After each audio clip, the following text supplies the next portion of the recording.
नमस्कार दोस्तों, आपके अपने चैनल हमारे संस्कार में आपका बहुत बहुत स्वागत है। आज हम आपके लिए लेकर आए हैं गुप्त नवरात्रि की 9वीं महाविद्या माँ मातंगी की कथा। लेकिन उससे पहले अगर आप हमारे चैनल पर नए हैं और अभी तक चैनल को सब्सक्राइब नहीं किया है तो आप सभी से निवेदन है, प्लीज़ हमारे चैनल को सब्सक्राइब करें, वीडियो को लाइक करें, ज़्यादा से ज़्यादा शेयर करें ताकि इस कथा के श्रवण का लाभ और लोगों को भी मिल सके।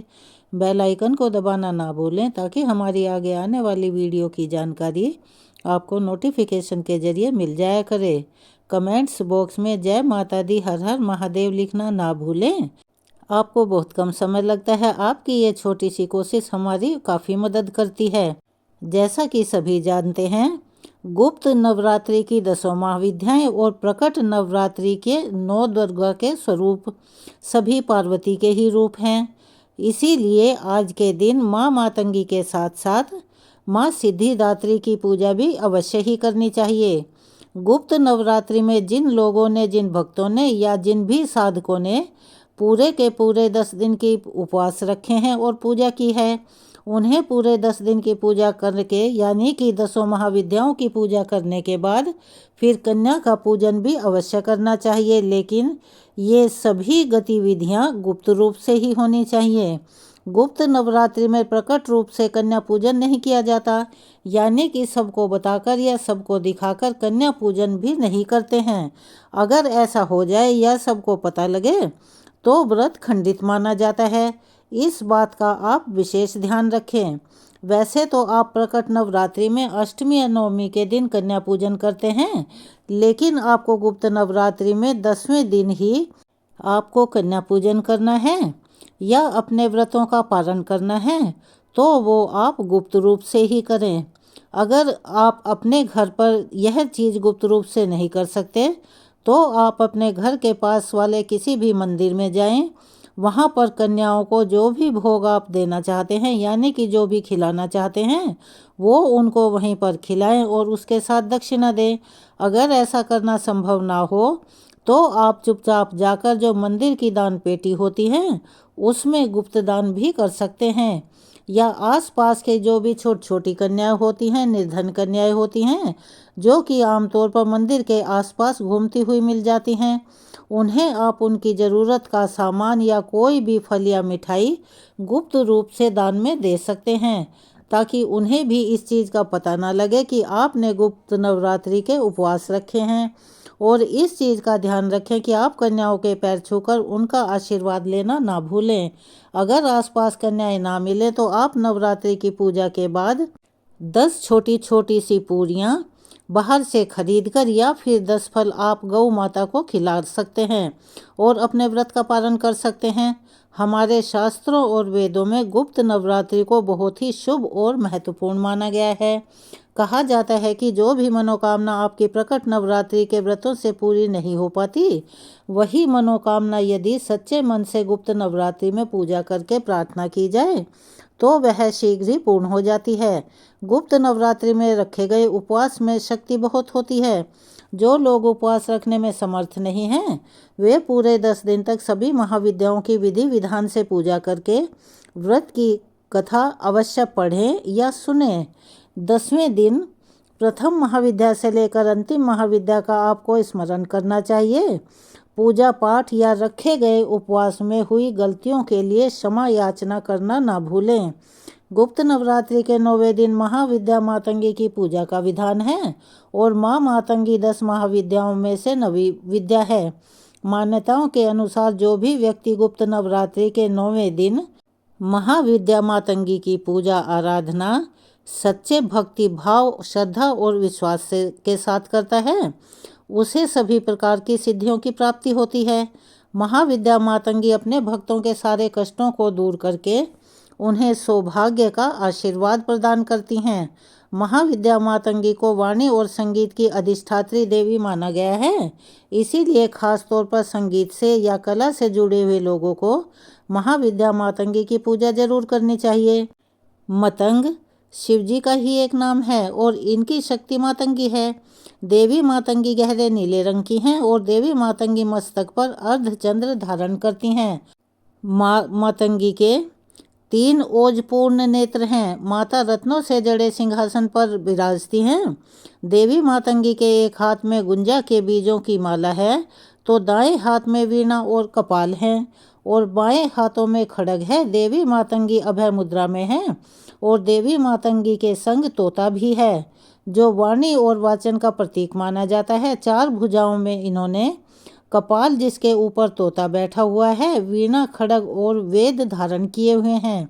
माँ मातंगी तांत्रिकों की सरस्वती मानी जाती है। मान्यताओं के अनुसार ऐसा कहा जाता है कि चांडाल महिलाओं ने देवी पार्वती की पूजा आराधना करके उन्हें अपना ही जूटन यानी कि खाया हुआ भोग लगा दिया, तो देवगण और शिव गणेश मतंग ऋषि के यहाँ पुत्री रूप में जन्म लेने के कारण इनका नाम मातंगी पड़ा। इसीलिए माता के नाम को लेकर बहुत सारी कथाएं प्रचलित हैं। मातंगी देवी एक ऐसी देवी हैं जिनके लिए व्रत नहीं रखा जाता, यह केवल मन और वचन से ही तृप्त हो जाती हैं। भगवान शंकर और पार्वती जी के भोज की शक्ति के रूप में मातंगी देवी का ध्यान किया जाता है, तो इनकी पूजा में आप अपने मन और वचन को शुद्ध करते हुए मातंगी देवी का ध्यान करें और अपने मनोकामना की पूर्ति के लिए प्रार्थना करें। मातंगी देवी की कृपा अवश्य ही प्राप्त होगी। पौराणिक कथा के अनुसार एक बार भगवान विष्णु माता लक्ष्मी जी के साथ भगवान शिव और माता पार्वती जी से मिलने के लिए कैलाश पर्वत पर गए। भगवान विष्णु अपने साथ कुछ भोज्य सामग्री भी लेकर गए, जो उन्होंने भगवान शिव को भेंट की। जब भगवान शिव और माता पार्वती भगवान विष्णु की भेंट स्वीकार कर रहे थे, तो उस समय भोजन का कुछ अंश धरती पर गिर गया, जिससे एक श्याम वर्ण वाली दासी ने जन्म लिया, जो कि मातंगी नाम से जानी जाती है, और इसी कारण मातंगी देवी को हमेशा झूठन का भोग लगाया जाता है। ऐसा माना जाता है कि मातंगी देवी की पूजा करने से भक्तों के जीवन के सभी सुख प्राप्त होते हैं और सभी भय और कष्टों से मुक्ति मिलती है और वो निडर हो जाते हैं। भक्तों की सभी मनोकामनाएं अतिशीघ्र पूरी होती हैं। ललित कला, नृत्य और संगीत में प्रवीणता हासिल करने के लिए भक्त देवी मातंगी की पूजा करते हैं। तो यह थी महाविद्या मातंगी की कथा और पूजा विधि की जानकारी। अब हम आपको सुनाने जा रहे हैं महिषासुरमर्दिनी स्तोत्र का हिंदी अनुवाद। हे हिमालय राज की पुत्री, हे गिरिजा देवी, विश्व को आनंदित करने वाली देवी, नंदी गणों द्वारा पूजित गिरि श्रेष्ठ विंध्याचल के शिखर पर निवास करने वाली देवी, अपनी लीला से भगवान श्री विष्णु को प्रसन्न करने वाली, इंद्रदेव के द्वारा नमस्कृत्य भगवान नीलकंठ की पत्नी, विश्व में विशाल कुटुंब वाली और विश्व को संपन्नता देने वाली, हे महिषासुर का मर्दन करने वाली भगवती, अपने बालों की लता से आकर्षित करने वाली पर्वत की पुत्री, आपकी जय हो, जय हो, जय हो। देवों को वरदान देने वाली, दुर्धरा और दुर्मुख असुरों को मारने वाली और स्वयं में ही हर्षित रहने वाली, तीनों लोकों का पोषण करने वाली, शंकर जी को संतुष्ट करने वाली, पापों को हरने वाली और घोर गर्जना करने वाली, दानवों पर क्रोध करने वाली, अहंकारियों के घमंड को सुखा देने वाली, समुद्र की पुत्री, हे महिषासुर का मर्दन करने वाली, अपने बालों की लता से आकर्षित करने वाली पर्वत की पुत्री, आपकी जय हो, जय हो, जय हो। हे जगत माता, हे मेरी माँ, प्रेम से कदम्ब के वन में वास करने वाली, हास्य भाव में रहने वाली, हिमालय के शिखर पर स्थित अपने भवन में विराजित, मधु की तरह मधुर मधु कैटभ का मद नष्ट करने वाली, महिष को विदीर्ण करने वाली, सदा युद्ध में लिप्त रहने वाली, हे महिषासुर का मर्दन करने वाली, अपने बालों की लता से आकर्षित करने वाली पर्वत की पुत्री, आपकी जय हो, जय हो, जय हो।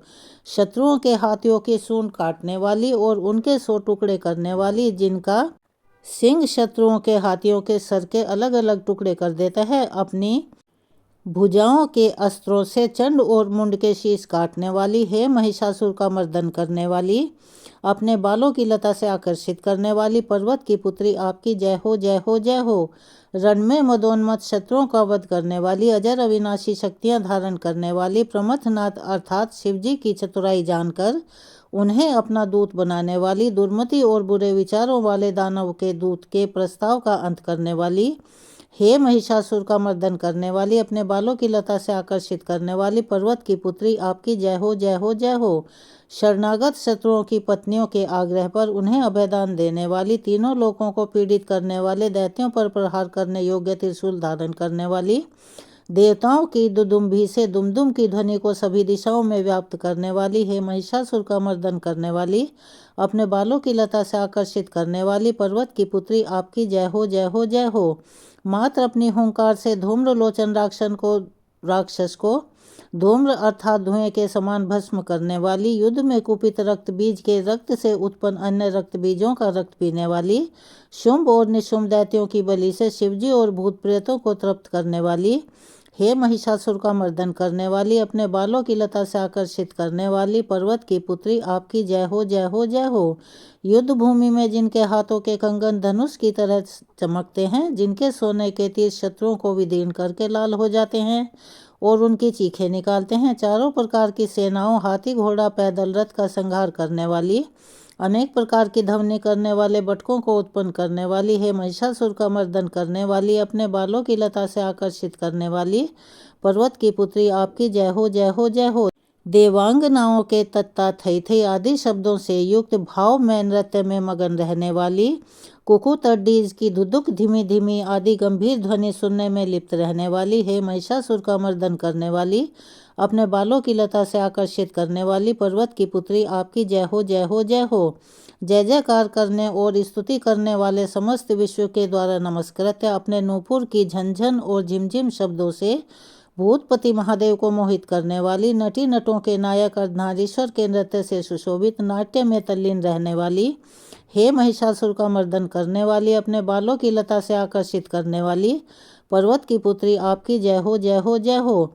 आकर्षक कांति के साथ अति सुंदर मन से युक्त और रात्रि के आश्रय अर्थात चंद्रदेव की आभा को अपने चेहरे की सुंदरता से फीका करने वाली, काले भंवरों के समान सुंदर नेत्रों वाली, हे महिषासुर का मर्दन करने वाली, अपने बालों की लता से आकर्षित करने वाली पर्वत की पुत्री, आपकी जय हो जय हो जय हो। महायोद्धाओं से युद्ध में चमेली के पुष्पों की तरह कोमल स्त्रियों के साथ रहने वाली तथा चमेली की लताओं की तरह कोमल भीली स्त्रियों से जो झिंगुर के झुंड की तरह घिरी हुई हैं, चेहरे पर उल्लास से उत्पन्न उषा काल के सूर्य और खिले हुए लाल पुष्प के समान मुस्कान वाली, हे महिषासुर का मर्दन करने वाली, अपने बालों की लता से आकर्षित करने वाली पर्वत की पुत्री, आपकी जय हो जय हो जय हो। जिसके कानों से लगातार मद बहता रहता है, उस हाथी के समान उत्तेजित है गजेश्वरी, तीनों लोकों के आभूषण रूप सौंदर्य शक्ति और कलाओं से सुशोभित, हे राजपुत्री, सुंदर मुस्कान वाली स्त्रियों को पाने के लिए मन में मोह उत्पन्न करने वाली मनमत की पुत्री के समान, हे महिषासुर का मर्दन करने वाली, आपने बालों की लता से आकर्षित करने वाली पर्वत की पुत्री, आपकी जय हो जय हो जय हो। जिनका कमल दल के समान कोमल स्वच्छ और कांति से युक्त मस्तक है, हंसों के समान जिसकी चाल है, जिनसे सभी कलाओं का उद्भव हुआ है, जिनके बालों में भंवरों से घिरे कुमुदनी के पुष्प और बकुल पुष्प सुशोभित हैं, उन महिषासुर का मर्दन करने वाली, अपने बालों की लता से आकर्षित करने वाली पर्वत की पुत्री, आपकी जय हो जय हो जय हो। जिनके हाथों की मुरली से बहने वाली ध्वनि से कोयल की आवाज़ भी लज्जित हो जाती है, जो खिले हुए फूलों से रंगीन पर्वतों में विचरती हुई पुलिन जनजातियों की स्त्रियों के साथ मनोहर गीत गाती हैं, जो सद्गुणों से संपन्न शबरी जाति की स्त्रियों के साथ खेलती हैं, उन महिषासुर का मर्दन करने वाली, अपने बालों की लता से आकर्षित करने वाली पर्वत की पुत्री, आपकी जय हो जय हो जय हो। जिनकी चमक से चंद्रमा की रोशनी फीकी पड़ जाए, ऐसे सुंदर रेशम के वस्त्रों से जिनकी कमर सुशोभित है, देवताओं और असुरों के सर झुकने पर उनके मुकुट की मणियों से जिनके पैरों के नाखून चंद्रमा की तरह दमकते हैं, और जैसे सोने के पर्वतों पर विजय पाकर कोई हाथी मदोन्मत्त हो जाता है, वैसे ही देवी के उरोज कलश की तरह प्रतीत होते हैं, ऐसी है महिषासुर का मर्दन करने वाली, अपने बालों की लता से आकर्षित करने वाली पर्वत की पुत्री, आपकी जय हो जय हो जय हो। सहस्त्र हाथों से सहस्त्र युद्ध जीतने वाली और सहस्त्र हाथों से पूजित सुर तारक उत्पन्न करने वाली, उसका तारकासुर के साथ युद्ध कराने वाली, राजा सरथ और समाधि नामक वैश्य की भक्ति से समान रूप से संतुष्ट होने वाली, हे महिषासुर का मर्दन करने वाली, आपके बालों की लता से आकर्षित करने वाली पर्वत की पुत्री, आपकी जय हो जय हो जय हो। जो भी आपके दया में पद कमलों की सेवा करता है, हे कमले, वह व्यक्ति कमल निवास कैसे न बने, हे शिव, आपके पद कमल ही परम पद हैं, उनका ध्यान करने पर भी परम पद मैं कैसे नहीं पाऊंगा, हे महिषासुर का मर्दन करने वाली, बालों की लता से आकर्षित करने वाली पर्वत की पुत्री आपकी जय हो जय हो जय हो। सोने के समान चमकते हुए नदी के जल से जो आपके रंग भवन में छिड़काव करेगा, वह इंद्राणी के वक्ष स्थल से आलिंगित होने वाले इंद्र के समान सुखानुभूति क्यों नहीं पाएगा।